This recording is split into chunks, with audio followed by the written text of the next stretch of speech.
Coucou, on se retrouve aujourd'hui pour un nouvel avis en vidéo. Alors c'est un avis à chaud puisque je termine à l'instant ma lecture, mais j'avais envie de vous en parler tout de suite sans prendre le temps de peser ou quoi que ce soit.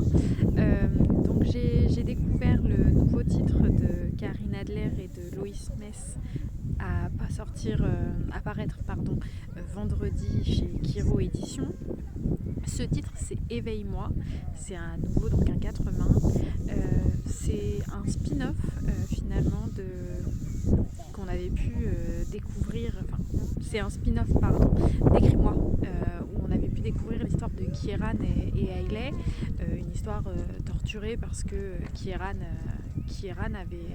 avait mis fin à un début de relation, il s'était retrouvé 10 ans plus tard. Bref, là on retrouve Malone, le frère aîné de Kieran, qui était là du coup quand la vie de Kieran a basculé, et on se rend très vite compte que la sienne elle a basculé aussi ce jour-là. Et donc en fait Malone va avoir un accident de voiture avec la jeune Even. Et il va porter à nouveau le poids de la culpabilité de cet accident, alors qu'au final on découvrira un peu plus tard qu'il n'est absolument pas responsable de cet accident. Mais ça fait renaître en lui ce sentiment de culpabilité intense qu'il n'a jamais vraiment réussi il n'a jamais vraiment réussi à vivre avec. C'est un poids sur ses épaules au quotidien. Il s'enferme dans un rôle qu'on lui donne sans se poser de questions.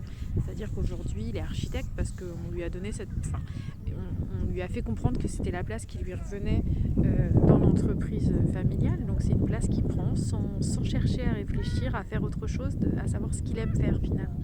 Et il est hyper touchant finalement comme personnage, parce qu'on sent une détresse, comme une détresse au fond de lui dont il ne sait pas s'émanciper finalement. Et moi je dois dire qu'il m'a vraiment touchée, il m'a mis la chair de poule parfois dans ses pensées, dans ses émotions. C'est un personnage super fort, super intense.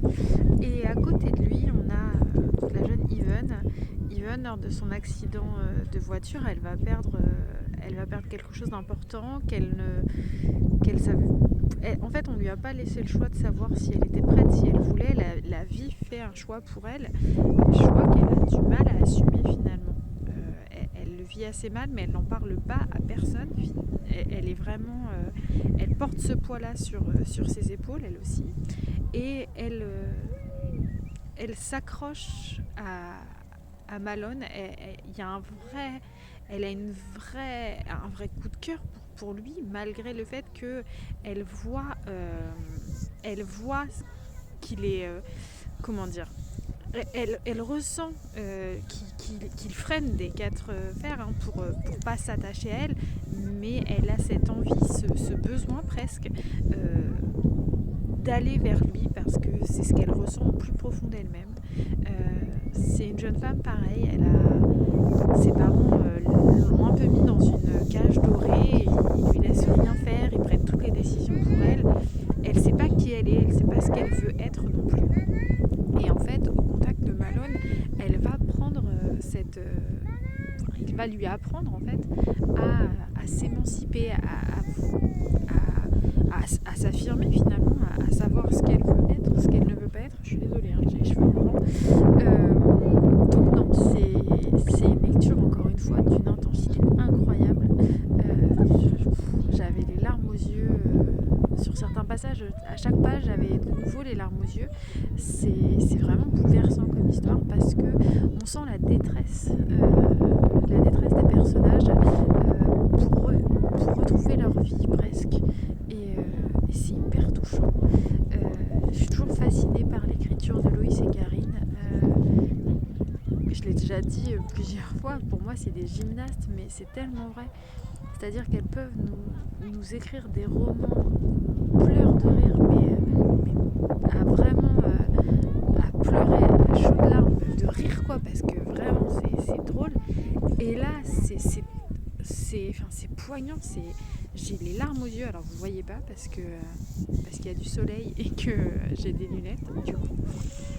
Mais cette histoire, elle m'a bouleversée. Alors j'avais adoré Écris-moi, déjà parce que j'étais tombée amoureuse de la couverture sans même lire le résumé ou quoi que ce soit. Mais j'étais hyper curieuse de découvrir ce spin-off et je dois dire que je suis pas déçue quoi. Parce qu'encore une fois, c'est intense, ça prend les tripes quoi. Et, et c'est tout ce que j'aime. C'est vraiment une histoire authentique, bouleversante, qui vous laisse pas le temps de réfléchir finalement, qui vous donne envie d'aller au bout de l'histoire pour connaître la fin et en même temps vous n'avez pas envie d'y aller parce que vous n'avez pas envie de laisser les personnages. Donc non, c'est génial. Hein, vraiment, c'est encore un magnifique coup de cœur vraiment pour cette histoire-là. Merci les filles vraiment de nous partager ces émotions-là, des émotions presque brutes quoi. Il n'y a pas de faux semblants. C'est des personnages vraiment touchants au possible. Donc encore une fois, c'est une lecture que je vous recommande sans hésiter vraiment.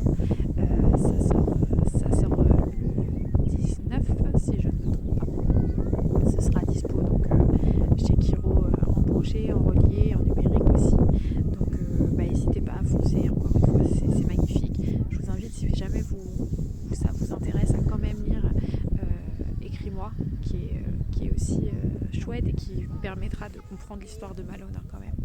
Donc foncez, vraiment, j'ai que ça à dire. Et puis bravo, merci les filles, merci de me faire confiance encore une fois. Merci de me partager ces moments d'émotion intense. C'est toujours un plaisir de vous lire, même si des fois je ressens plus rien parce que je pleure en lisant, mais c'est pas grave.